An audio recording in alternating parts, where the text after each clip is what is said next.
आदाब नाजरीन, आप देख रहे हैं सलाम नजीबाबाद।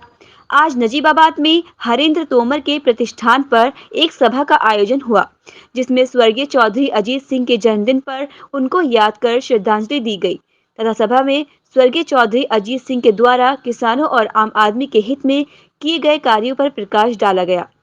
आपको बता दें कि चौधरी अजीत सिंह का जन्म तत्कालीन मेरठ के भदोला गांव में 12 फरवरी 1939 को हुआ था। यह गांव अब बुलंदशहर जिले में है। अजीत सिंह अपने पिता चौधरी चरण सिंह के बीमार होने पर अमेरिका में सॉफ्टवेयर इंजीनियर की नौकरी छोड़कर भारत लौट आए।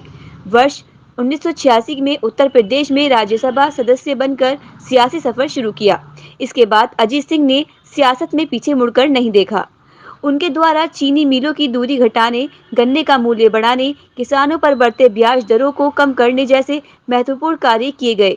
सभा में उपस्थित वरिष्ठ नेता शरीफ अहमद ने कहा कि स्वर्गीय अजीत सिंह सच्चे किसान हितैषी थे। उन्होंने हमारे किसान का दर्द महसूस करा और उन्हें न्याय दिलाने हेतु हर संभव प्रयास किया। सभा में ब्रजपाल देशवाल ने कहा, स्वर्गीय अजीत सिंह को हमेशा किसान मसीहा के रूप में जाना जाएगा। सभा में सरदार बलबीर सिंह, चौधरी सोमपाल, चौधरी सुनील, तिलक राम, वसीम अहमद बख्श, वरुण कुमार आदि उपस्थित रहे। देखिए सलाम नजीबाबाद पर सुहेल राजू की यह रिपोर्ट। आपका शुभ नाम? मेरा नाम ब्रजराज सिंह देशवाल। मैं पेशे से अधिवक्ता हूँ जी। और कृषि और भी सामाजिक कार्यों में मैं अधिकतर रहता हूँ। और एक राजनीति के तौर पे मैं राष्ट्रीय लोकदल की राजनीति गत 30-32 वर्षों से करता चला रहा हूँ। आज आप किस उपलक्ष्य में इकट्ठे हुए थे? आज हमारे नेता भारत रत्न चौधरी चरण सिंह जी के सुपुत्र चौधरी अजीत सिंह जी की जयंती है। उस उपलक्ष्य में श्रद्धा सुमन अर्पित करने के लिए हम सभी लोग यहाँ इकट्ठे हुए हैं नजीबाबाद में। उन्हें श्रद्धा सुमन अर्पित करना चाहते हैं। उनके कार्यों के बारे में हम बहुत बहुत प्रशंसा करते हैं और आपस में विचार करना चाहते हैं कि उन्हीं के कदमों पर जयंत चौधरी जी चल रहे हैं और उसी तरीके से हम लोग भी उनके जो आदर्श हैं उन्हें अपना कर और उन्हीं की तरह कार्य करते रहेंगे। आपका कोई व्यक्तिगत अनुभव रहा चौधरी साहब के साथ? जी हाँ, व्यक्तिगत अनुभव मेरा चौधरी अजीत सिंह के बारे में रहा। मैं सन 1990 में मेरठ कॉलेज मेरठ में स्टूडेंट था। तब चौधरी साहब इलेक्शन हुए।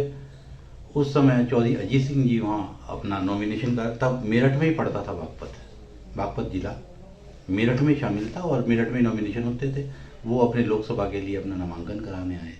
हम लोग क्योंकि उस टाइम बिल्कुल यंग थे, उस टाइम उनके आशीर्वाद लेने के लिए, उनके आगमन का स्वागत करने के लिए बेगम ब्रिज, जो एक बहुत जानी मानी जगह है मेरठ की, वहाँ हमने लेट के उनका नमस्ते की, उनका आशीर्वाद लिया, उनका अभिनंदन किया और उस बार वो रिकॉर्ड मत वोटों से बागपत लोकसभा से विजयी हुए थे और केंद्रीय मंत्री बने थे। धन्यवाद। चौधरी अजीत सिंह जी एक उद्योग को बढ़ावा देने वाले, जैसे कि सब लोग चर्चा होती रहती है, चीनी मिलों की दूरियां कम करना, जो उर्वरक हैं उनकी क्षमताएं बढ़ाना, उनकी क्वालिटी बढ़ाना, और वो किसानों के दिल में बसते थे। बिल्कुल चौधरी चरण सिंह जी की नीतियों पर आगे चलने का जो सच्चाई में किसी पुत्र ने काम किया है, तो वो चौधरी अजीत सिंह जी ने हमारे श्रद्धा सुमन हम आज उन्हें अर्पित कर रहे हैं। और उसके बाद अब जयंत चौधरी जी,